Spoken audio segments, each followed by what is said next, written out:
Hi ಹಾಲ್ ಎಲ್ರಿಗೂ ನಮಸ್ಕಾರ. ಇವತ್ತಿನ ನೀನಾದನ್ನ ಧಾರಾವಾಹಿಲಿ ಏನೆಲ್ಲ ಆಗುತ್ತೆ ಅಂತ ನಾನು ನಿಮ್ಗೆ ಹೇಳ್ತೀನಿ. ಅಲ್ಲಿವರೆಗೂ ಯಾರೆಲ್ಲ ನನ್ನ ಚಾನಲ್ ನೋಡ್ತಿದ್ದೀರಾ ಪ್ಲೀಸ್ ಸಬ್ಸ್ಕ್ರೈಬ್ ಮಾಡ್ಕೊಂಡು ನೋಡಿ. ಸಂಚಿಕೆ ಶುರುವಿನಲ್ಲಿ ವೈಶು ಅಣ್ಣ ನಿಂಗೆ ಪ್ರಾಬ್ಲಮ್ ಸಾಲ್ವ್ ಮಾಡೋಕ್ಕೆ ಬರುತ್ತಾ ಇಲ್ವಾ ಹೇಳು ಅಂತ ಹೇಳ್ತಾ ಇರಬೇಕಾದ್ರೆ, ಓ ನನಗೆ ಬರುತ್ತೆ, ನೀನು ಸ್ವಲ್ಪ ಸುಮ್ಮನೆ ಇರ್ತೀಯ ಅಂತ ಹೇಳಿ ಹೇಳ್ತಿರ್ಬೇಕಾದ್ರೆ ಈ ಕಡೆ ಬಾಲಮ್ಮನ ಇಬ್ಬರು ಕೂಡ ಬರ್ತಾರೆ. ಅಣ್ಣ ಏನು ಮಾಡ್ತಿದ್ದಾನೆ ಬುಕ್ ಇಟ್ಕೊಂಡು ಅಂತ ಕೇಳ್ತಿರ್ಬೇಕಾದ್ರೆ ಈ ಕಡೆ ಹೇಳ್ತಿರ್ತಾರೆ, ಅಣ್ಣ ನೀನು ಏನು ಮಾಡ್ತಿದ್ದೆ ಅಂತ ಕೇಳಿದಾಗ ಈ ಕಡೆ ವೇದ ಹೇಳ್ತಿರ್ತಾರೆ, ಸುಮ್ಮನೆ ಇರೋರು ಪ್ರಾಬ್ಲಮ್ ಸಾಲ್ವ್ ಮಾಡ್ತಿದ್ದಾರೆ, ವೈಶು ಹೋಮ್ವರ್ಕ್ ಮಾಡ್ಕೊಡ್ತಿದ್ದಾರೆ ಅಂತ ಹೇಳ್ತಿರ್ತಾರೆ. ಏನು ಅಣ್ಣ ಪ್ರಾಬ್ಲಮ್ಮು ಅಂದರೆ ಮ್ಯಾಥ್ಸ್ ಪ್ರಾಬ್ಲಮ್ನು ಸಾಲ್ವ್ ಮಾಡ್ತಿದ್ದಾನೆ ಅಪ್ಪ, ನನಗೆ ತುಂಬ ನಗು ಬರ್ತಿದೆ ಅಂತ ಹೇಳ್ಬಿಟ್ಟು ಇಬ್ಬರು ಆಡ್ಕೊಂಡು ನಗ್ತಿರ್ತಾರೆ. ಅಣ್ಣ ತುಂಬ ವೀಕು ಮ್ಯಾಥ್ಸಲ್ಲಿ ಅಂತೇಳಿ ಹೇಳ್ತಾ ಇರ್ತಾನೆ. ಸುಮ್ಮನೆ ಇರೋ ನನ್ನ ಮರ್ಯಾದೆ ತೆಗಿಬೇಡ್ರು ಅಂತ ಹೇಳಿ ಈ ಕಡೆ ವಿಕ್ರಮ್ ಹೇಳ್ತಿರ್ತಾನೆ, ಓ ತುಂಬ ವೀಕಾ, ಏನು ಅವ್ರ ಕತೆ ಹೇಳಿ ಇಷ್ಟೇ ಹೇಳಿ ಅಂತ ಹೇಳ್ತಿರ್ಬೇಕಾದ್ರೆ, ಅಯ್ಯೋ ಅಣ್ಣನ ಬಗ್ಗೆ ನಿಮ್ಗೆ ಇನ್ನೂ ಗೊತ್ತಿಲ್ಲ, ಅಣ್ಣ ಇನ್ನೂ ಕ್ಲಾಸ್ ವರ್ಕೇ ಕಂಪ್ಲೀಟ್ ಮಾಡ್ತಿರ್ಲಿಲ್ಲ, ಯಾವುದೋ ಟಾಪರ್ ಇರೋದು ಬುಕ್ ತೊಗೊಂಡು ಬಂದು ಓದ್ತಿದ್ದೆ ಎಕ್ಸಾಮ್ಗೆಲ್ಲ ಅಂತ ಹೇಳ್ತಿದ್ದೆ.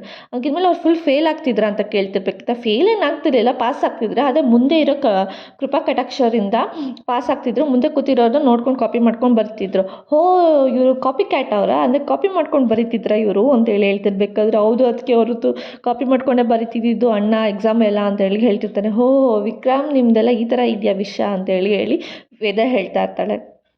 ಅದಕ್ಕೆ ಇನ್ನೂ ತುಂಬ ಇದೆ ಇವ್ರ ಬಗ್ಗೆ ಹೇಳೋದಕ್ಕೆ ಅಂತೇಳಿ ಹೇಳ್ತಾ ಇರ್ತಾನೆ ಈ ಕಡೆ ಬಾಲಮ್ಮನೂ ಕೂಡ.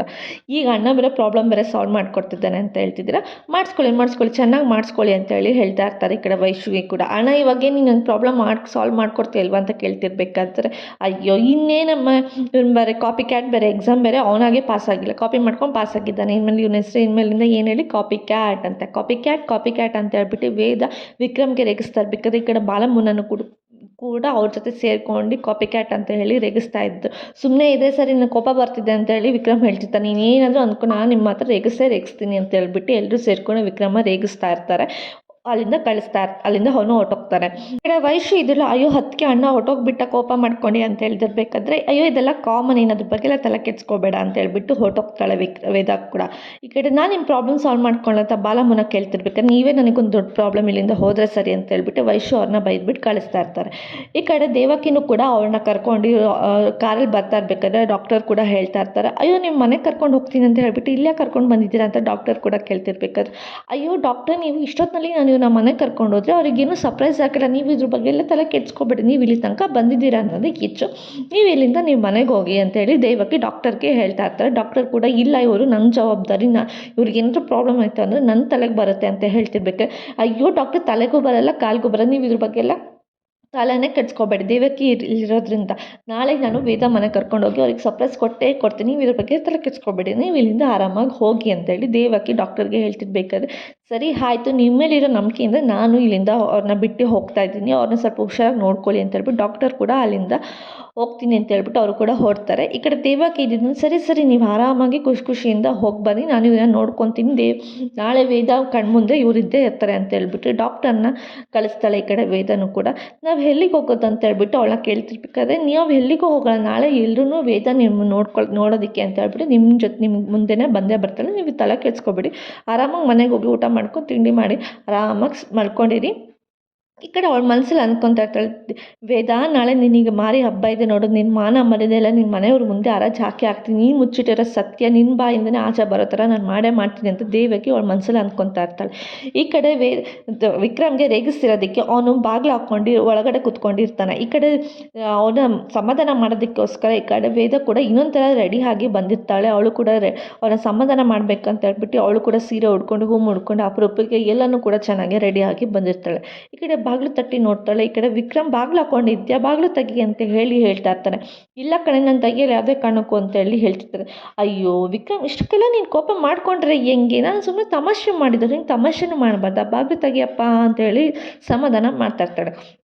ನಾನು ಯಾವುದೇ ಕಾರಣಕ್ಕೂ ಬಾಗಿಲು ತೆಗಿಲ್ಲ, ನೀನು ರೂಮಿಗೆ ಬರಬೇಡ, ಹೋಗಿ ಆಚೆನೇ ಮಲ್ಕೊ ಅಂತೇಳಿ ಹೇಳ್ತಿರ್ಬೇಕಾದ್ರೆ, ಅಯ್ಯೋ ಆಚೆ ಚಳಿ ಆಗುತ್ತೆ ಕಣೋ, ನನಗೆ ಮಲ್ಕೋಕ್ಕಾಗಲ್ಲ, ನೀನು ಏನಾದರೂ ಮಾಡ್ಕೊ, ನಾನಂತೂ ಬಾಗಿಲು ತೆಗಿಲ್ಲ ಅಂತ ಹೇಳ್ತಿರ್ಬೇಕಾದ್ರೆ, ನೋಡು ನೀನು ಏನಾದರೂ ಬಾಗಿಲು ತೆಗಿಲ್ಲ ಅಂದರೆ ನಾನು ಈ ರೂಮಿಂದ ಬಿದ್ದು ಸತ್ತೋಗ್ತೀನಿ ಅಂತೇಳಿ ಹೇಳ್ತಾ ಇರ್ತಾಳೆ.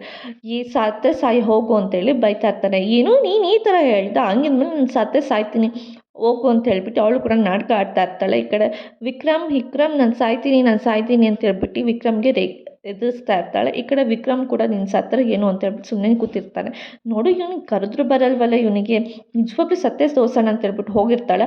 ಅಷ್ಟ್ರಲ್ಲಿ ವಿಕ್ರಮ್ ಅಯ್ಯೋ ಇವಳು ಹೇಳ್ದಂಗೆ ಮಾಡ್ಕೊಂಡ್ಬಿಟ್ಟಿರ್ತಾಳೆ. ಹೋಗ್ಬಿಟ್ಟು ನೋಡೋಣ ಅಂತ ಹೇಳ್ಬಿಟ್ಟು ವಿಕ್ರಮ್ ಬಾಗಿಲು ತೆಗ್ದು ಆಚೆ ಹೋಗಿ ನೋಡಿದಾಗ ಅವನಿಗೆ ಶಾಕ್ ಆಗಿರುತ್ತೆ. ಈ ಕಡೆ ವೇದ ಕೂಡ ಚೆನ್ನಾಗಿ ರೆಡಿ ಆಗಿಬಿಟ್ಟು ಅವನಿಗೆ ತಮಾಷೆ ಮಾಡಿ ಅವನಿಗೆ ಸಮಾಧಾನ ಮಾಡೋದಕ್ಕೆ ಅವಳು ಹೇಗೆ ರೆಡಿಯಾಗಿ ಬಂದಿರ್ತಾಳೆ ಅದು ನೋಡಿ ಈ ಕಡೆ ವಿಕ್ರಮ್‌ಗೆ ಸ್ವಲ್ಪ ನಗುಗಳು ಕೂಡ ಬರ್ತಿರುತ್ತೆ. ಏನು ನೀನು ಈ ಥರ ರೆಡಿಯಾಗಿದೆಯಾ ಅಂತ ಹೇಳ್ಬಿಟ್ಟು ಅವಳಿಗೆ ಹೇಳ್ತಾ ಇರ್ತಾನೆ. ಹೋಗಿ ಇಲ್ಲಿಂದ ಅಂತ ಹೇಳಿ ಕಳಿಸ್ತಾನೆ. ಆದರೂ ಕೂಡ ರೂಮ್ ಬಾಗಿಲು ತೆಗ್ದಿರೋದನ್ನು ಬಿಡ್ದೇ ಈ ಕಡೆ ವೇದನೂ ಕೂಡ ರೂಮಿಗೆ ಹೋಗ್ಬಿಟ್ಟು ಈ ಕಡೆ ಡ್ಯಾನ್ಸ್ ಆಡ್ತಾ ಇರ್ತಾಳೆ. ಅವಳು ಕೂಡ ಸಾಂಗ್ ಆಡ್ಕೊಂಡೆ ಡ್ಯಾನ್ಸ್ ಆಡ್ತಿರ್ತಾಳೆ. ವಿಕ್ರಮ್‌ಗೆ ಸಮಾಧಾನ ಮಾಡೋಕ್ಕೆ ತುಂಬ ಪ್ರಯತ್ನ ಪಡ್ತಾನೆ ಇರ್ತಾಳೆ ವಿಕ್ರಮ್‌ಗೆನೆ. ಈಗ ವಿಕ್ರಮು ಕೂಡ ಅವನು ಕೂಡ ಸಮಾಧಾನ ಆಗೋದಕ್ಕೆ ಅಂತಲೂ ತುಂಬ ಪ್ರಯತ್ನ ಪಡ್ತಾ ಇರ್ತಾನೆ. ಆದರೆ ಅವನಿಗೆ ಕೋಪ ತುಂಬ ಇರುತ್ತೆ. ಆದರೂ ಕೂಡ ಇಬ್ಬರು ಕೂಡ ದಿಂಬಿಟ್ಕೊಂಡು ಹಾಗೆ ಏನೋ ಒಂಥರ ಡ್ಯಾನ್ಸ್ ಆಡ್ಕೊಂಡು ಇಬ್ಬರು ವೇದ ಎಷ್ಟಾದರೂ ಪ್ರಯತ್ನ ಪಟ್ಟು ಸಮಾಧಾನ ಮಾಡ್ತಾ ಇರ್ತಾನೆ. ಈ ಕಡೆ ವಿಕ್ರಮ್‌ಗೂ ಕೂಡ ಸಮಾಧಾನ ಆಗಿಬಿಟ್ಟು ಅವನು ಕೂಡ ಡ್ಯಾನ್ಸ್ ಆಡ್ತಾ ಇರ್ತಾನೆ. ಅವನು ಕೂಡ ತುಂಬ ಖುಷಿಯಿಂದ ವೇದ ಜೊತೆ ಅವಳು ಹೇಗೆ ಆಡ್ತಾಳೋ ಅದೇ ಥರ ಇವನು ಕೂಡ ಅದೇ ಥರ ಡ್ಯಾನ್ಸ್ ಆಡ್ಕೊಂಡು ಇಬ್ಬರು ತುಂಬ ಖುಷಿಯಾಗಿಂದ ಇರ್ತಾರೆ. ಕಡೆ ವೇದ ಹೇಗಾದರೂ ಮಾಡಿ ವಿಕ್ರಮ್‌ನ ಸಮಾಧಾನ ಮಾಡೋಕ್ಕೆ ಅಂತ ಹೇಳ್ಬಿಟ್ಟು ಬಂದ್ರು. ವಿಕ್ರಮು ಯಾವುದೇ ಕಾರಣಕ್ಕೂ ಸಮಾಧಾನ ಆಗ್ತಿರಲ್ಲ. ಆದರೂ ಹೋಗಲಿ ಅಂತ ಹೇಳ್ಬಿಟ್ಟು ಅವಳ ಜೊತೆ ಸುಮ್ಮನೆ ಡ್ಯಾನ್ಸ್ ಆಡ್ಬಿಟ್ಟು ಹೇಗೋ ಮಾಡಿ ಉಪಾಯದಿಂದ ಅವಳನ್ನ ರೂಮಿಂದ ಆಚೆ ಹಾಕ್ತಾನೆ. ಆಚೆ ಹಾಕಿ ಅಪ್ಪ ನನಗೊಂದು ಸಮಾಧಾನ ಆಯಿತು ಅಂತ ಅಂದ್ಕೊಂಡು ಅವನು ಮಲ್ಗಕ್ಕೆ ಹೋದಾಗ ಈ ಕಡೆ ವಿಕ್ರಮ್ ಅಪ್ಪನೂ ಕೂಡ ದಾಮೋದರ್ ಕೂಡ ಕುಡಿಯೋದಕ್ಕೆ ಅಂತ ಹೇಳ್ಬಿಟ್ಟು ಕೂತ್ಕೊಂಡಾಗ ಈ ಕಡೆ ವೀರು ಹತ್ರ ಹೇಳ್ತಿರ್ತಾನೆ, ನೋಡಿದ್ರೆ ನಿನ್ನ ತಮ್ಮ ಎಂಟಿ ಬಾಲ ಹಿಡ್ಕೊಂಡು ಹೆಂಗೆ ಆಡ್ತಿದ್ದಾನೆ, ಅಡುಗೆ ಮಾಡ್ತಾನೆ, ಈ ಕಡೆ ಬಟ್ಟೆ ಒಗಿತಾನೆ, ನಮ್ಮ ಮರ್ಯಾದೆಲ್ಲ ಹರಾಜಾಗ್ತಿದ್ದಾನೆ ಅಂತ ಹೇಳಿ ಹೇಳ್ತಿರ್ಬೇಕಾದ್ರೆ ಹೋಗಲಿ ಬಿಡಿ ಪಾಪ ಯಾರಿಗೂ ಇದ್ದಿರೋ ಸುಖ ಅನುಭವಿಸ್ತಿದ್ದಾನೆ ಅವನು ಅಂತ ಹೇಳಿದಾಗ, ಏನು ಸುಖ ಈ ಜಗತ್ತಲ್ಲಿ ಇದರಲ್ಲಿ ಕೊಲೆ ಮಾಡೋದಷ್ಟೇ ಅವನಿಗೆ ಇಂಪಾರ್ಟೆಂಟ್. ಈ ಥರ ಫ್ಯಾಮಿಲಿ ಮ್ಯಾನ್ ಆಗೋದು ಅಟ್ಲೀಸ್ಟ್ ಅವನಿಗೆ ಏನು ಹೆಂಡತಿ ಕೆಲಸ ಮಾಡೋದು, ಹೆಂಡತಿ ಬಾಲ ಹಿಡ್ಕೊಂಡು ಹೆಂಡತಿ ಸೆರಗಿಟ್ಕೊಂಡು ಓಡಾಡೋದು ಇದೆಲ್ಲ ಹಾಕ್ಕೊಡ್ದು ಅಂತ ಹೇಳ್ತಿರ್ತಾನೆ. ಈ ಕಡೆ ವೇದ ಅಲ್ಲ ವಿಕ್ರಮ್ ಮಾಡಿರೋ ತಪ್ಪನ್ನ ನಾನು ಮಾಡಿದ್ದಿದ್ರೆ ವೇದನ ಕರ್ಕೊಂಡ್ಬಂದಿದ್ದಿದ್ರೆ ನೀವೇನು ಮಾಡ್ತಿದ್ರಿ ಅಂತ ಅಂದಾಗ ಕೊಂದು ಬಿಡ್ತಿದ್ದೆ ನಿನ್ನ ಅಂತೇಳಿ ಹೇಳ್ತಾ ಇರ್ತಾನೆ ದಾಮೋದರ್ ಕೂಡ. ಅಲ್ಲ ಅವ್ನು ಮಾಡಿದ್ರೆ ಸರಿ, ನಾನು ಮಾಡಿದ್ರೆ ತಪ್ಪ, ಅವನಿಗೊಂದು ನ್ಯಾಯ ನನಗೊಂದು ನ್ಯಾಯನ ಅಂತೇಳ್ಬಿಟ್ಟು ವೀರು ಅವ್ನ ಮನಸ್ಸಲ್ಲಿ ಅವನೇ ಅಂದ್ಕೊತಾ ಇರ್ತಾನೆ. ಅಲ್ಲ ಈ ಕಡೆ ಗುಲಾಬಿ ನೋಡಿದ್ರೆ ನೀನು ನನಗೆ ತಾಳಿ ಕಟ್ಟಿ ಈ ಮನೆ ಕರ್ಕೊಂಡು ಬಾ ಅಂತೇಳಿ ಅವಳೊಂಥರ ಹಿಂಸೆ ಕೊಡ್ತಿದ್ರೆ, ಈ ಪಾಪ ನೋಡಿದ್ರೆ ನಾನೇನಾದರೂ ಆ ಥರ ಕೆಲಸ ಮಾಡಿದಾಗ ಕೊಂದುಬಿಡ್ತೀನಿ ಅಂತ ಹೇಳ್ತಿದ್ದಾರೆ.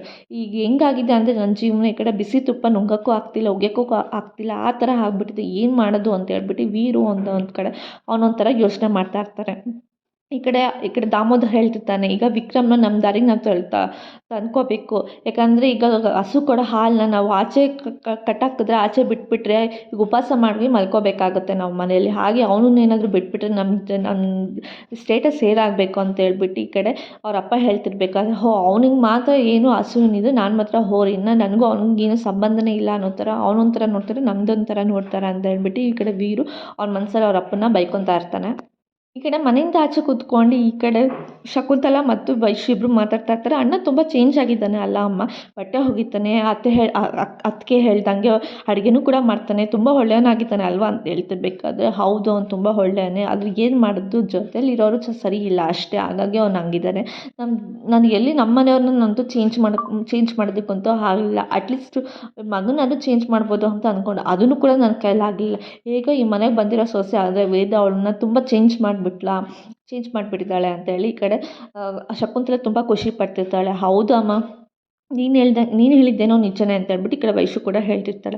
ಅಲ್ಲ ಅಮ್ಮ, ಅಣ್ಣ ಅಷ್ಟೊಂದೆಲ್ಲ ಪ್ರೀತಿ ತೋರಿಸ್ತಾನೆ, ಆದರೆ ನಿನ್ನ ಮೇಲೆ ಯಾಕೆ ಅವ್ನು ಪ್ರೀತಿ ತೋರಿಸ್ತಿಲ್ಲ, ನಿನ್ನ ಮೇಲೆ ಯಾಕೆ ಕರುಣೆ ತೋರಿಸಿ ನೀನು ಅಮ್ಮ ಅಂತ ಯಾಕೆ ಒಪ್ಕೊತಿಲ್ಲ ಅಂತ ಹೇಳ್ತಿರ್ಬೇಕಾದ್ರೆ ಈ ಕಡೆ ಶಕುಂತಲಾಗೆ ಹಳೇದೆಲ್ಲ ಅವಳು ಮತ್ತೆ ನೆನ್ಪು ಮಾಡ್ಕೊತಾ ಇರ್ತಾಳೆ. ಅವಳು ಹೇಗೆ ಅವನ ಜೊತೆ ಇದ್ದಿದ್ದು, ಅವಳನ್ನ ಯಾಕೆ ಮನೆ ಬಿಟ್ಟು ಹೋಗಿದ್ದು, ಹೇಗೆ ಮನೆ ಬಿಟ್ಟು ಹೋದೆ, ಆ ಮಳೇಲಿ ಹೇಗೆ ಅವಳು ಬ್ಯಾಗ್ ಎತ್ಕೊಂಡು ಹೋದ್ಲು ಅನ್ನೋದೆಲ್ಲ ಅವಳು ಕೂಡ ತುಂಬ ಮನಸ್ಸಿಗೆ ಹಚ್ಕೊಂಡು ಯೋಚನೆ ಮಾಡ್ತಾ ಇರ್ತಾಳೆ. ಈ ಕಡೆ ವೈಶು ಇದ್ದಾಳೆ, ಹೋಗಲಿ ಬಿಡಮ್ಮ ನೀನು ಇದ್ರ ಬಗ್ಗೆ ಎಲ್ಲ ತಲೆ ಕೆಡಿಸ್ಕೊಳ್ಬೇಡ, ದೇವ್ರು ಎಲ್ಲದಕ್ಕೂ ದಾರಿ ತೋರಿಸ್ತಾನೆ, ಎಲ್ಲೋ ಇದ್ದೀನಿ ನಿನ್ನ ಈ ಮನೆಗೆ ಬಂದು ಕರ್ಕೊಂಡು ಸೇರಿಸಿರೋನು ಅಣ್ಣ ನಿನ್ನ ಒಪ್ಕೊಳ್ಳೋದೇ ಇರ್ತಾನೆ, ಒಪ್ಕೊಳ್ತಾನೆ ಅಂತೇಳಿ ಸಮಾಧಾನ ಮಾಡ್ತಾ ಇರ್ತಾಳೆ.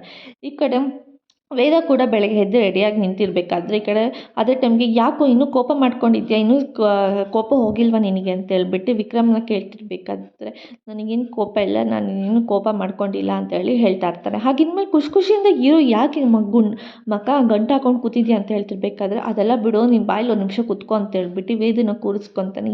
ಏನಾಯಿತು ಏನು ವಿಷಯ ಅಂತ ಹೇಳಿ ಕೇಳ್ತಾ ಇರ್ತಾರೆ.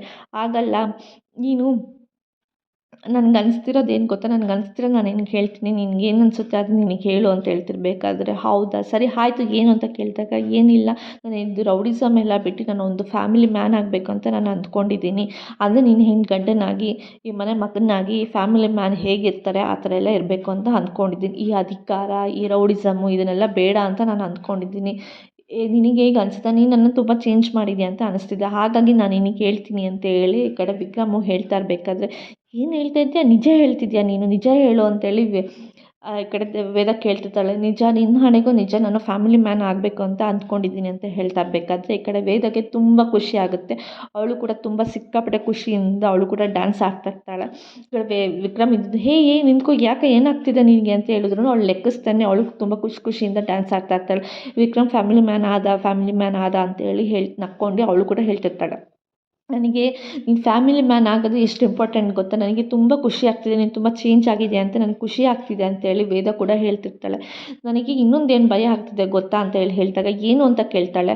ಏನಿಲ್ಲ, ನನಗೆ ಅಧಿಕಾರ ಇಲ್ಲ, ನನಗೆ ಅಂತಸ್ತಿಲ್ಲ, ನನಗೆ ಜನ ಎಲ್ಲ ನನಗೆ ಇವಾಗ ಗೌರವ ಕೊಡ್ತಾ ಇದ್ದಾರೆ, ಅದು ಏನು ಇಲ್ದೇ ನನಗೆ ಆಸ್ತಿ ಅಂತಸ್ತು ಏನು ಇಲ್ಲದೆ ನಾನು ಬೀದಿಗೆ ಬಿದ್ದರೆ ನೀನು ನನ್ನ ಇದೇ ಥರ ಒಪ್ಕೊತೀಯ, ಇದೇ ಥರ ನನ್ನ ಪ್ರೀತಿ ಮಾಡ್ತೀಯ, ಇದೇ ಥರ ನನ್ನ ಖುಷಿಯಿಂದ ನೋಡ್ಕೊತೀಯ ಅಂತೇಳಿ ವಿಕ್ರಮ್ ವೇದನ ಕೇಳ್ತಿರ್ಬೇಕಾದ್ರೆ, ಅದಕ್ಕೇ ವೇದ ಇದ್ದವಳು, ಅಲ್ಲ ಕಣೋ ನಿನಗೆ ಅದಕ್ಕೇ ವೇದ ಹೇಳ್ತಾ ಇರ್ತಾಳೆ, ನೀನು ಏನೇನೋ ಅಂದ್ಕೊಂಡಿದ್ದೆ ನನ್ನ ಬಗ್ಗೆ, ಆದರೆ ನಾನು ಆ ಥರ ಅಲ್ಲ. ವೇದ ಏನು ಅನ್ನೋದು ನಿನಗಿನ್ನೂ ಅರ್ಥ ಆಗಿಲ್ಲ. ನಾನು ನಿನ್ನ ಕಣ್ಣಲ್ಲಿ ಕಣ್ಣಿಟ್ಟು ನೋಡ್ಕೊಂಡು ಹೇಳ್ತಾ ಇದ್ದೀನಿ, ನೀನು ಬೀದಿಲಿ ಬಿದ್ದಿದ್ರು, ನಿನಗೆ ಅಧಿಕಾರ ಇಲ್ಲ ಅಂದರೂ, ನಿನಗೆ ಆಸ್ತಿ ಅಂತಸ್ತು ಏನೂ ಇಲ್ಲ ಅಂದ್ರೂ ನಾನು ನಿನ್ನ ಜೊತೆ ಇದ್ದೇ ಇರ್ತೀನಿ, ಕೊನೆ ಉಸಿರು ಇರೋವರೆಗೂ ನಾನು ನಿನ್ನ ಜೊತೆ ಇರ್ತೀನಿ, ನೀನು ನೋಡ್ಕೊತೀನಿ, ನಿನ್ನ ಕಾಪಾಡ್ಕೊತೀನಿ ಅಂತ ಹೇಳ್ಬಿಟ್ಟು ವೇದ ಅವನ್ನ ಹೇಳ್ತಾ ಇರ್ತಾನೆ. ಅದಕ್ಕೇ ವಿಕ್ರಮ್ ಇದ್ದಿದ್ದು ಅವಳು ಕಣ್ಣಲ್ಲಿಟ್ಟು ನೋಡಿ ಹೇಳ್ತಾ ಇರ್ತಾರೆ, ನನಗೆ ಗೊತ್ತಿತ್ತು ವೇದ, ನೀನು ಇದನ್ನು ಒಪ್ಕೊಂತೀಯ ನನಗೆ ಗೊತ್ತಿತ್ತು, ಆದರೆ ನೀನು ಏನು ಮಾಡೋದು, ನೀನು ಹೇಗೆ ತೊಗೊತೀಯ ಅಂತ ನನಗೆ ಗೊತ್ತಿರಲಿಲ್ಲ, ಆದರೆ ನೀನು ಬಾಯಿಂದ ಕೇಳಬೇಕು ಅಂತ ಹೇಳ್ಬಿಟ್ಟು ಅಂದ್ಕೊಂಡೆ ಅಂತ ಹೇಳ್ತಿರ್ಬೇಕಾದ್ರೆ, ಇಬ್ಬರು ಕೂಡ ಕಣ್ಣಲ್ಲಿ ಕಣ್ಣಿಟ್ಕೊಂಡು ನೋಡ್ಕೊಂಡು, ಇಬ್ಬರು ಕೂಡ ಅವ್ರ ಮನಸ್ಸಲ್ಲಿ ಏನೇನು ಅನಿಸ್ತಿದೆ ಅಂತ ಅವರು ಕೂಡ ಹೇಳ್ಕೊತಾ ಇರ್ತಾರೆ. ಈ ಕಡೆ ವಿಕ್ರಮ್ ಕೂಡ ಹೇಳ್ತಿರ್ತಾನೆ, ಇದೇ ಖುಷಿಗೆ ನಾನು ನಿನ್ನ ತಪ್ಕೋಬೇಕು ಅಂತ ಅನಿಸ್ತಿದೆ, ಆದರೆ ನೀನು ಎಲ್ಲಿ ಬೈತೀಯ ಅಂತ ಹೇಳ್ಬಿಟ್ಟು ನಾನು ಸುಮ್ಮನೆ ಇದ್ದೀನಿ ಅಂತ ಹೇಳ್ಬಿಟ್ಟು ವಿಕ್ರಮ್ ಹೇಳ್ತಾ ಇರ್ತಾನೆ. ಈ ಕಡೆ ಅಲ್ಲ, ನೀನು ಬದಲಾಗ್ತೀಯ ಅಂತ ಗೊತ್ತಿತ್ತು, ಆದರೆ ಇಷ್ಟು ಬೇಗ ಬದಲಾಗ್ತೀಯ ಅಂತ ನನಗೆ ಗೊತ್ತಿರಲಿಲ್ಲ, ಬದಲಾಗಿದೆ ಅನ್ನೋದಕ್ಕೆ ನಂಗೆ ತುಂಬ ಖುಷಿ ಆಗ್ತಿದೆ ಅಂತ ಹೇಳ್ಬಿಟ್ಟು ಈ ಕಡೆ ವೇದ ಕೂಡ ಖುಷಿ ಪಡ್ತಾ ಇರ್ತಾಳೆ. ಈ ಕಡೆ ದೇವಕಿನೂ ಕೂಡ ಮನೆಗೆ ಕರ್ಕೊಂಡು ಬಂದಿರ್ತಾಳೆ ಅವ್ರನ್ನ ಕೂಡ. ಈ ಕಡೆ ವೇದ ಅವ್ರ ಅಮ್ಮನಿಗೆ ಹೇಳ್ತಾ ಇರ್ತಾರೆ, ನಿಮ್ಮ ಮಗನ ಮರ್ಡರ್ ಮಾಡಿದ್ದಾರೆ, ನಿಮ್ಮ ಮಗನ ಕೊಲೆ ಮಾಡಿದ್ದಾರೆ, ನಿಮ್ಮ ಮಗ ಆತ್ಮಹತ್ಯೆ ಮಾಡ್ಕೊಂಡಿಲ್ಲ ಅಂತೇಳಿ ನಿಜ ಹೇಳ್ತಾ ಇರ್ತಾಳೆ. ಇದನ್ನು ಕೇಳಿಸ್ಕೊಂಡಿದ್ದು ಮನೆಯವ್ರಿಗೆಲ್ಲರಿಗೂ ತುಂಬ ಶಾಕ್ ಆಗ್ತಿರುತ್ತೆ. ಅದನ್ನು ಹೇಗೆ ಕೊಲೆ ಮಾಡಿದ್ರು, ಯಾರು ಕೊಲೆ ಮಾಡಿದ್ರು ಅಂತ ಅದನ್ನು ನೋಡಿರೋರು ಕಣ್ಮುಂದೆ ನನ್ನ ಜೊತೆ ಇದ್ದಾರೆ ಸಾಕ್ಷಿ ಸಮೇತವಾಗಿ, ಅವ್ರನ್ನ ನಾನು ಕರ್ಕೊಂಡು ಬಂದಿದ್ದೀನಿ ಅಂತ ಹೇಳ್ಬಿಟ್ಟು ಈ ಕಡೆ ದೇವಕಿ ಮನೆಯವ್ರ ಮುಂದೆ ಎಲ್ರಿಗೂ ಹೇಳ್ತಾ ಇರ್ತಾಳೆ. ಮನೆಯವರು ಆಗಲಿ ವೇದವ್ರ ಅಪ್ಪ ಆಗಲಿ ವೇದವ್ರ ಮಾವ ದಾಮೋದರಪ್ಪ ಎಲ್ಲರೂ ಕೂಡ ತುಂಬ ಶಾಕಲ್ಲೇ ನೋಡ್ತಾ ಇರ್ತಾರೆ. ಇವತ್ತಿನ ಸಂಚಿಕೆಗೆ ಮುಕ್ತ ಆಯಿತು. ನಾಳಿನ ಸಂಚಿಕೆಯಲ್ಲಿ ಏನಾಯಿತು ಅಂತ ಹೇಳ್ತೀನಿ. ಅಲ್ಲಿವರೆಗೂ take care, bye bye, thanks for watching.